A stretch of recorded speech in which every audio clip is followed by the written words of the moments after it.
Hey viewers, welcome to another game of the CasualProGamer. Today we are doing Super Mortar Factory, which is today's daily challenge from Bloons Tower Defense 5. And yeah, this was a very easy one. It's one of those daily challenges that I really dislike because there's no choice involved. There's no strategy, you don't need to do anything except for build the towers. And yeah, so the first try basically is the win normally in these guys, in these things. So yeah, I'm going to upgrade the what's it called, the spike factory to 1 and 1 immediately, then add a mortar and upgrade it to 0 and 2 as soon as possible, then make it 2 and 2, and then eventually it will become 3 and 2. 2 and 3, sorry, because the camo detection will help the super monkey, but yeah, you will first need a super monkey. And up until then, it really doesn't matter. I'm going to, I believe, upgrade the spike factory first. No, I'm probably going to upgrade this one first. You should upgrade the spike factory first, though. Yeah, so that's the mistake I make. I was wondering why I didn't get the no lives lost. But that's it. I mean, at this point, obviously, if you upgraded the spike factory, you wouldn't have lost the lives there. But yeah, that's a pretty easy fix. Everyone should be able to do that pretty easily. And as you can see, just making sure that the mortar hits everything at least once. And then all that's left is this one balloon. And yeah, that's not a problem at all. So everything will melt.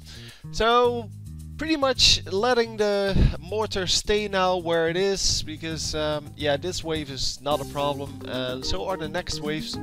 And by the time it becomes a problem again, we have the super monkey to help out. So basically saving up for a super monkey now. So yeah, the super monkey on easy, because this is easy mode. Yeah, the super monkey is very cheap, something like 3600.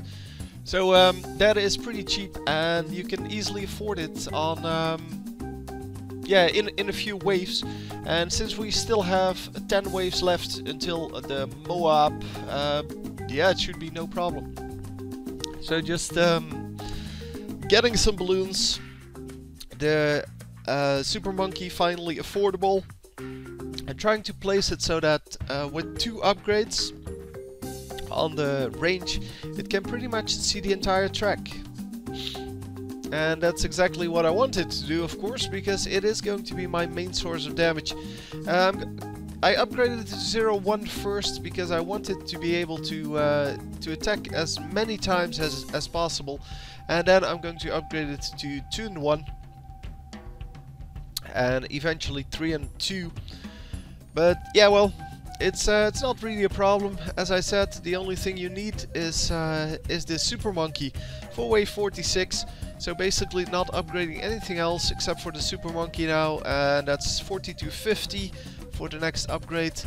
And yeah, that is just very easy to afford. It is no problem at all. So yeah, there you go, and then going for the last upgrade on the range. And now it's just saving up for that last upgrade on the super monkey, because we are done.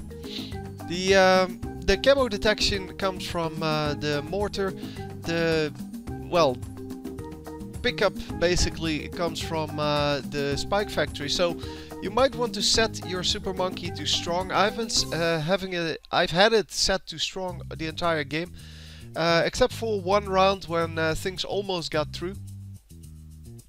And I think that's still to come, but I'm not actually sure. But as you can see, when you set it to strong, you pretty much get the advantages of that spike factory and that mortar. And oh, it's this wave. Here I set it to first for a moment, and then set it back to strong. But basically you want to set it to strong as much as possible, because then you get the burn from that mortar in the best way. Anyway, hope you enjoyed, and I will see you next time. GG.